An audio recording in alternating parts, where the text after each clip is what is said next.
Thank you so much, all of you, for having joined us. And I have Sheila Matthews, a very dear friend and a fellow collaborator on several things that we do together. Very nice to see Karishma here, a young chartered accountant. सबसे ज़्यादा शुक्रिया मैं अदा करूँ गौस भाई का and Jilani साहब. They pursued this relentlessly, and I was not very taken in by this idea कि कौन जिक्र करता है बजट का, किसको पड़ी है बजट में क्या है.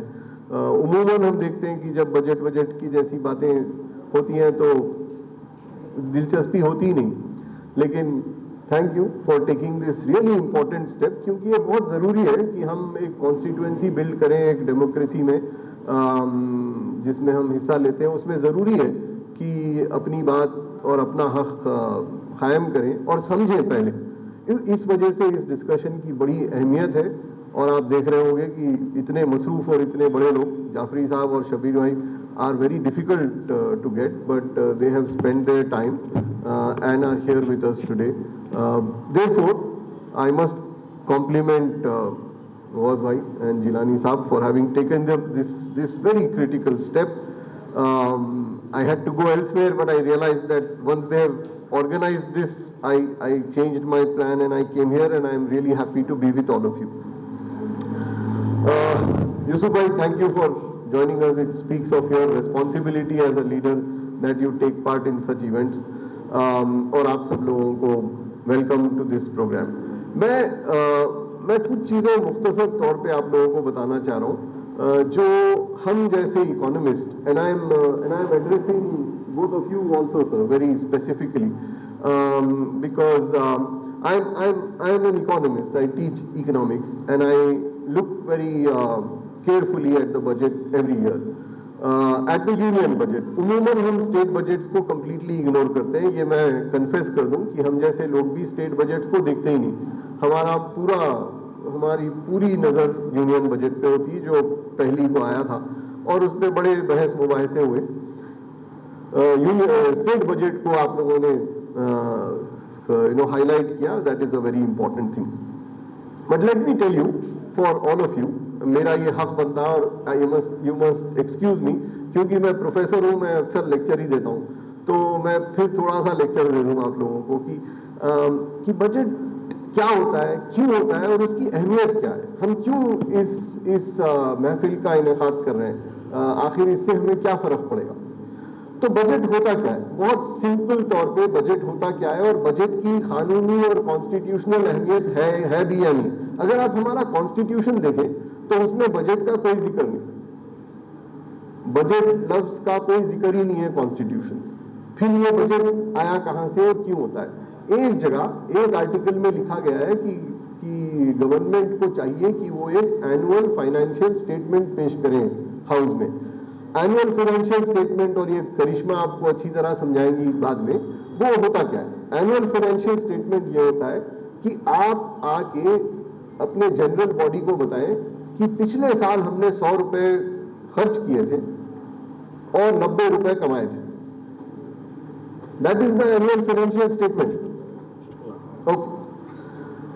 फाइनेंशियल स्टेटमेंट का मुख्तसर और स्पेसिफिक मतलब यही है कि आप ये बताएं कि पिछले साल आपने 100 रुपए खर्च किए, 90 रुपए कमाए, आपका खसारा 10 रुपए था. अगले साल आपको ये यकीन है कि आप 150 रुपए कमाएंगे और 130 रुपए खर्च करेंगे, 20 रुपए आप सरप्लस में लाएंगे. ये फाइनेंशियल स्टेटमेंट होता है. ये क्यों पेश करते हैं आप? ये हम सब करते हैं अपनी अपनी कंपनियों में. हम हर साल करते हैं कि हमने ये बताया अपने जनरल बॉडी को कि पिछले साल ये हमारी आमदनी हुई, ये हमारा खर्च हुआ, अगले साल हमें ये उम्मीद है कि ये आमदनी होगी और ये खर्च होगा. आप लोगों को मंजूर है? आप लोग उसमें कहते हैं नहीं ये गलत खर्च हुआ, ये सही खर्च हुआ, हमको इसमें ज़्यादा चाहिए, हमको इसमें कम करना चाहिए, सेल्स में ज़्यादा तवज्जो देनी चाहिए, HR को कम करना चाहिए. यही तो हम करते हैं कंपनियों में. ठीक उसी तरह से गवर्नमेंट करती है. ठीक उसी तरह से गवर्नमेंट को करना चाहिए कि वो बजट पेश करे, बताए कि हमने कितना कमाया, कितना खर्च किया, कहाँ गलतियां हुई, और अगले साल हमें क्या अंदेशा है कि हम कितना कमाएंगे और कितना खर्च करेंगे। ये बजट होता है। बस बजट इससे ज्यादा कॉम्प्लिकेटेड चीज नहीं होती। और इस वजह से यह जरूरी है कि बजट बहुत समझा जाए और बहुत अच्छी तरह से समझाया जाए। हमको जो उमूमन क्रिटिसिज्म होता है यूनियन बजट का, वो इस वजह से होता है कि हमें कोई समझाया नहीं जाता। आप देखिए, ये बजट हम सबका है, किसने कोशिश की समझाने की? फाइनेंस मिनिस्टर आके एक तकरीर करती है जिसका बजट से बहुत कम ताल्लुक होता है। वो पेपर ऐसे होते हैं जिनको पढ़ते पढ़ते आपको नींद आ जाए, और उसमें कई सारी खामियां, कई सारे कॉन्ट्रडिक्शंस होते हैं जो हमको समझ में भी नहीं आते बहुत दिनों तक। तो अगर आप बजट, तेलंगाना बजट को देखें, तेलंगाना का बजट भी उन्हीं प्रिंसिपल्स पे बेस्ड है कि तेलंगाना गवर्नमेंट को चाहिए कि हम सबको बताएं कि तेलंगाना स्टेट ने इतने पैसे जमा किए पिछले साल। 2 साल पहले तेलंगाना स्टेट ने कहा कि हम 2 लाख करोड़ रुपए खर्च करेंगे इस साल। पिछले साल उसको घटा के 1.8 लाख कर दिया। इस साल उम्मीद ये है और ये तवक्को है कि इस साल और 20,000 करोड़ रुपए कम हो जाएगा बजट। तो ये पहली बात मैं आपको बताना चाहूं कि तेलंगाना बजट का में ओवरऑल बजट में खुद कमी आ रही है। क्यों आ रही है वो कमी? क्योंकि पिछला साल भी इकोनॉमी ठीक ठाक नहीं थी, टैक्स कलेक्शन कम हुए। इस साल तो टैक्स कलेक्शन का बिल्कुल ही भट्टा बैठा हुआ है, तो उस वजह से इस साल गवर्नमेंट के पास पैसे नहीं होंगे खर्च करने के लिए। और गवर्नमेंट को जरूरी है, और बल्कि कोई चॉइस ही नहीं है, बल्कि वो अपना ओवरऑल बजट कम करे। सेंट्रल गवर्नमेंट ने भी वही किया। सेंट्रल गवर्नमेंट के रेवेन्यू भी तकरीबन 1.5 लाख करोड़ रुपए कम थे लास्ट ईयर। बहुत बड़ा खसारा हुआ लास्ट ईयर। लॉकडाउन की वजह से इकोनॉमी की, अगर मैं तकल्लुफ ना करूं तो धज्जियां उड़ गई थी, और उस वजह से ओवरऑल बजट अगर आप देखें गवर्नमेंट ऑफ इंडिया का, वो भी कम हुआ और बोरोइंग्स बहुत ज्यादा हो गई। क्योंकि अगर आपका बजट कम होता है, यानी आप अगर कम कमा रहे हो और आपको खर्च ज्यादा करना हो, तो आप कहां से लाएंगे वो पैसे? आप कर्ज लेंगे, वही गवर्नमेंट भी लेती है। उस खर्च को फिस्कल डेफिसिट कहते हैं। और जैसे फिस्कल डेफिसिट बढ़ने लगता है, इसका मतलब गवर्नमेंट ज्यादा लोन लेने लगती है, और उस वजह से गवर्नमेंट के पास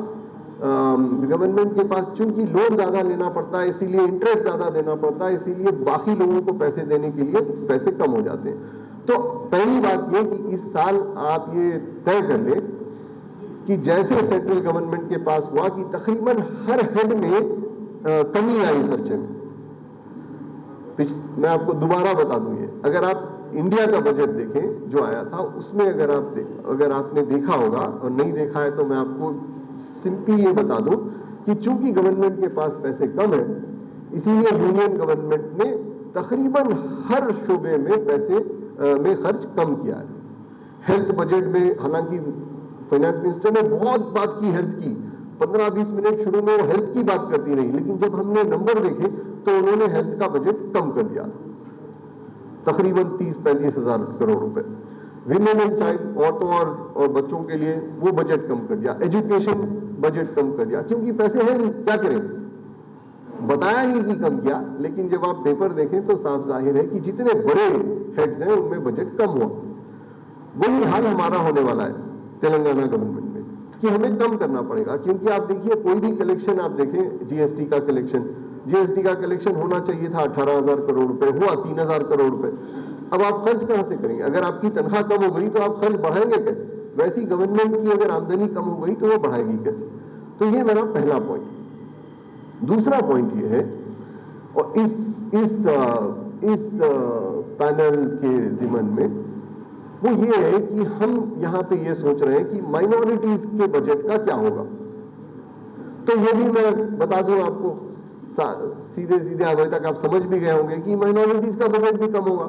अगर ओवरऑल बजट कम हुआ है तो माइनॉरिटी का तो होगा ही, वैसे ही कम होता रहा है, खर्च और कम होता है, उसकी बात हम बाद में करेंगे। लेकिन ये बात तो तय है कि और कोई चारा नहीं है। जब सब अहम हेड्स कम होंगे तो माइनॉरिटी भी कम होगी। माइनॉरिटी का वैसे भी कोई खास फिगर है ही नहीं। उस वजह से मैं जो बेसिक बात करना चाह रहा हूं आपसे, ये नंबर तो इस पेपर में भी बहुत अच्छी तरह से गौस भाई ने लिख रखे हैं, बहुत केयरफुली, बहुत अच्छी तरह उसमें एक्सप्लेन्ड है। लेकिन मैं आप लोगों से एक जो बुनियादी सवाल करना चाह रहा हूं वो ये है कि क्या माइनॉरिटीज के लिए बजट होना चाहिए या नहीं। देखिए, गवर्नमेंट सेंटर में तो बदल ही गई, हमारे जितने बीजेपी के दोस्त हैं उनको पूरा यकीन है कि यहां पे भी बदल जाएगी, और जब बदलेगी तो ये सवाल पहले आएगा कि माइनॉरिटी के लिए बजट होना चाहिए या नहीं। ये आप इस सवाल पे आप सोचें, पहले नहीं होता था, ये तो स्ट्रक्चर कमेटी के बाद होने लगा माइनॉरिटी का बजट। माइनॉरिटीज के लिए अलग बजट ओवरऑल बजट में होना चाहिए या नहीं, ये बहुत बुनियादी सवाल है, इसका किसी ने जवाब नहीं दिया। सबने कहा होना चाहिए, लेकिन क्यों होना चाहिए नहीं मालूम। जब तक आपको ये नहीं मालूम हो कि क्यों होना चाहिए, जब तक ये एक पुख्ता आर्ग्यूमेंट नहीं दे सकते। इस पे अभी तक जहां तक मैंने देखा है एक ही शख्स ने इस पे कभी सोचा भी है और कहा भी है, वो है शबीर भाई, और इसके अलावा किसी ने इस बात पे सोचा भी नहीं। तो अगर आप देखें दुनिया भर में माइनॉरिटी बजट्स आपको कहीं नहीं मिलेंगे, क्योंकि माइनॉरिटी के लिए अलग पैसे खर्च करना किसी बजट में इंक्लूडेड नहीं है। होता ही है, आप तो इसका मतलब ये कि माइनॉरिटी पे पैसे खर्च ना हो, नहीं। अगर आप America, England, Australia, South Africa, इन सब कंट्रीज के बजट देखें तो वहां पे माइनॉरिटी के लिए अलग बजट नहीं होता, लेकिन हर साल ये जरूर पूछता है पार्लियामेंट में हर शख्स कि आपने माइनॉरिटी के लिए अलग बजट तो नहीं किया, लेकिन आप ये बताएं कि आपने माइनॉरिटी पे खर्च कितना किया। वो बहुत अहम सवाल होता है वहां पे। हमारे यहां हम ये पूछते हैं कि आपने माइनॉरिटी पे अलॉटमेंट कितना किया, तो आप कुछ भी फिगर दे दें, सब खुश हो जाएंगे और आखिरी में देखिए कि खर्च नहीं हुआ। हमको ये चाहिए कि हम आखिरी में पूछें कि आपने जो 2 लाख करोड़ रुपए कहे थे हेल्थ के लिए, उसमें माइनॉरिटीज पे कितना खर्च किया। आपने अगर 4 लाख रुपए खर्च किए एग्रीकल्चर पे, उसमें माइनॉरिटीज पे कितना खर्च हुआ। क्योंकि होता यह है कि अगर आप माइनॉरिटी का बजट कहने लगे तो फिर वो होता है जो हमारे साथ हुआ। आप देखिए हमारा माइनॉरिटी का बजट, तेलंगाना गवर्नमेंट की माइनॉरिटी का बजट, उसके क्या हेड होते हैं, और आप खुद ही जवाब दे दीजिए कि ये माइनॉरिटी के हेड के हेड में होने चाहिए या नहीं। खबरस्तान, शादियां, इफ्तार, उर्दू एकेडमी, ये माइनॉरिटी का है कि ये पहले तो गवर्नमेंट की जिम्मेदारी कब से हुई, और दूसरे उर्दू का क्या ताल्लुक है मुसलमानों से, वो एक अलग इशू है ना। लिंग्विस्टिक माइनॉरिटी एक अलग इशू होती है और रिलीजियस माइनॉरिटी एक अलग इशू होता है। अगर आप एक माइनॉरिटी कर दें तो मुसलमानों के ये मसले होकर खड़े हो जाते हैं, और ये कहा जाता है कि उर्दू को तो हमने दे दिया पैसे। फिर उर्दू को तो आपने हिंदुस्तानी जबान की तहत दिया है ना, that is not a Muslim issue, and most of our discussion will be on that only. ये कब से हो गया कि खबरस्तान गवर्नमेंट बनाए, ये कब से हो गया कि इफ्तार गवर्नमेंट कराए। This is not minority development. What are the 3 biggest problems that poor face in the state of Telangana. अगर आप इन तेलंगाना के गरीबों की बात करें, जिसमें से ज्यादातर मुसलमान हैं, बहुत सारे मुसलमान गरीब हैं, इसमें कोई शक नहीं है, तो अगर आप गरीब मुसलमान की बात करें तेलंगाना में, तो तेलंगाना के गरीब मुसलमानों के 3 सबसे अहम मसले क्या हैं? इफ्तार, खबरस्तान, शादी। अगर ये मैं आपको, हमारी कमीशन रिपोर्ट थी, सुधीर कमीशन ने बहुत बड़ी तहकीक करके कहा कि हमारे 3 अहम मसले हैं। Number 1 housing, not education. Housing पे 1 रुपया हुआ कभी? सबसे बड़ा मसला ये जो 100 लोग मरे सैलाब में, वो क्यों मरे? क्योंकि उनके पास घर नहीं थे, क्योंकि उनके पास टीन के घर है, वो सब बह गए। तो हमारा सबसे बड़ा मसला हाउसिंग, हमारे हाउसिंग का एलोकेशन 0 होता है। वो 2 बेडरूम 3 बेडरूम का कोई ये पूछता भी नहीं है कि आखिर इसमें किसको कितना हिस्सा मिला। दूसरा मसला क्या है मुसलमानों, गरीब मुसलमानों, और ये सेक्युलर मसला है। हाउसिंग का मसला सारे गरीबों का होता है, तो अगर आप हाउसिंग का मसला हल करें तो आप मुसलमानों का भी कर लेंगे। शर्त यह है कि जब अगले साल बजट पेश हो तो हमारे असेंबली मेंबर्स पूछें कि आपने इनमें से कितने मुसलमानों को घर दिया। दूसरी चीज है दूसरा जो मसला है जिससे सबसे ज्यादा मुसलमान गरीब परेशान है, it is not education again, it is credit. That is why the importance of the Minority Finance Corporation. Again, if you see these two gentlemen sitting here, Jafri Saab and Shabir Bhai, these are the only two people I know जो ये finance के मसले को बार बार उठाते हैं. जाफरी साहब ने बहुत दिनों पहले भी लिखा था, क्योंकि ये बहुत अहम मसला है. हमारा जो गरीब ठेले वाला होता है उसको पैसे कहां से मिलते हैं? उसको तो बैंक नहीं है, कोई बैंक नहीं देता लोन. वो आप लोगों को वो किस्सा तो मालूम है कि बैंक मुसलमान इलाकों में होते भी नहीं है, उमूमन मुसलमानों को लोन मिलता नहीं है. कई वजूहत है उसकी, ये वजह नहीं है कि उनको की कम्युनल वजह है, बट कई वजूहत है. तो इस वजह से जरूरी है कि हम उनको फाइनेंस दें. तो हमें, और तीसरा मसला है एजुकेशन. ये है हमारे फर्स्ट 3 प्रॉब्लम्स. हमको चाहिए कि हमें अगर बजट पे जोर डालना चाहिए, हमको ये देखना चाहिए कि इन 3 मसलों पे कितने पैसे खर्च हुए, वरना ये वही हाल होगा जो हज सब्सिडी का हुआ था. क्यों मिलती थी हज सब्सिडी? हज पे गवर्नमेंट क्यों पैसे खर्च करे?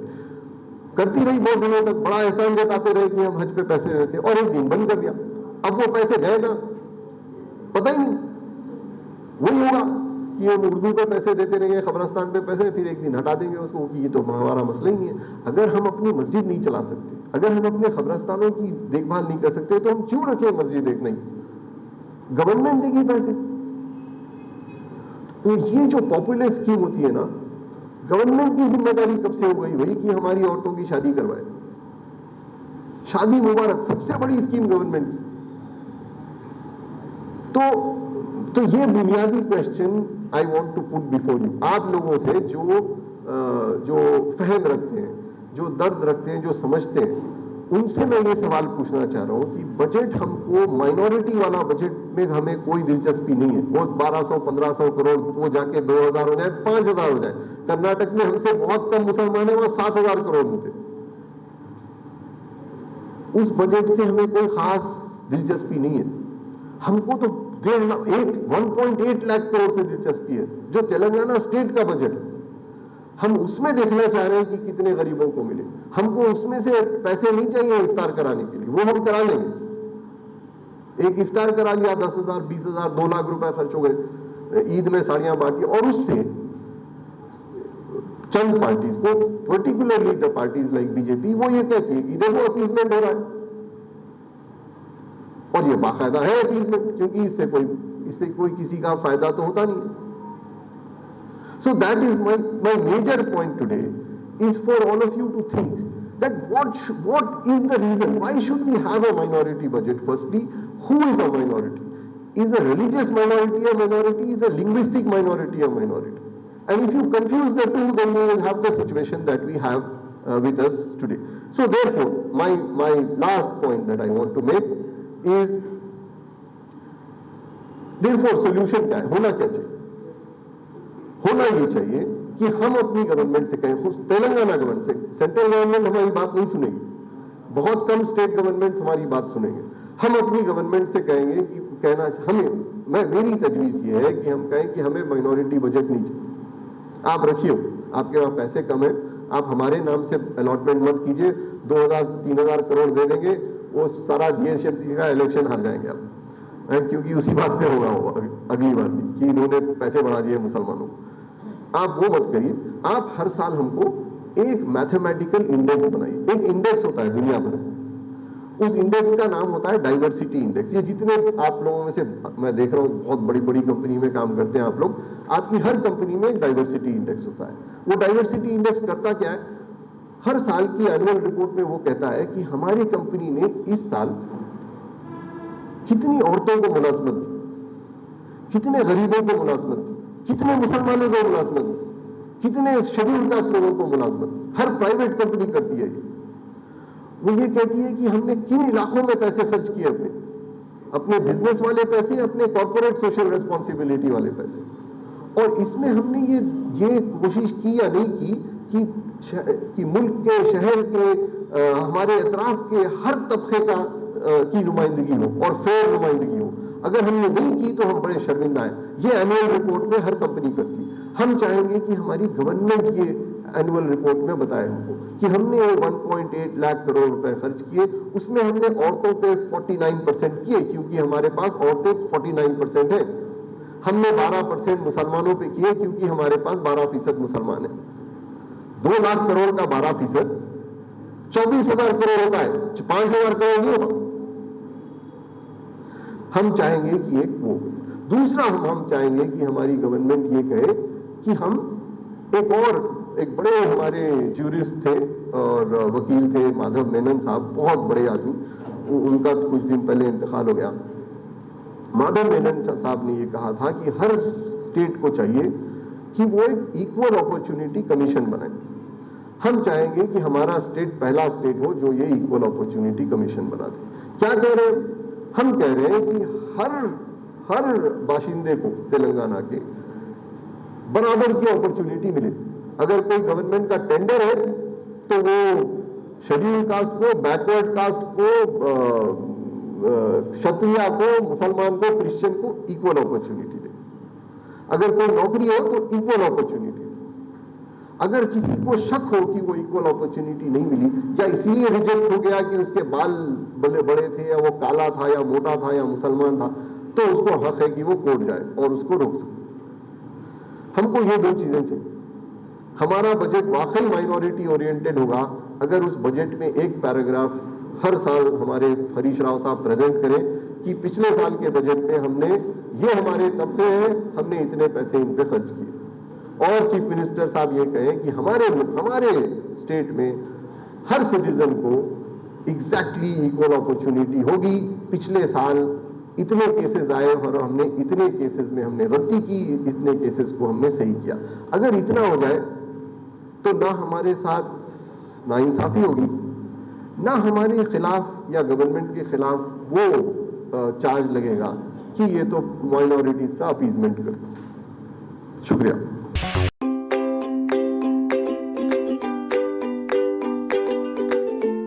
Every child's success story starts here, like a multifaceted diamond. Every student who steps into Success School shines with brilliance, sculptured by teachers polished to perfection. If opportunity does not knock, I will build a door. To us, success comes in cans, not in can'ts. Success is falling 9 times, getting up 10.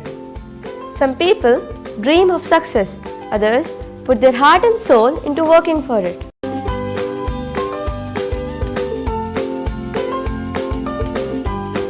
Success, finding oneself.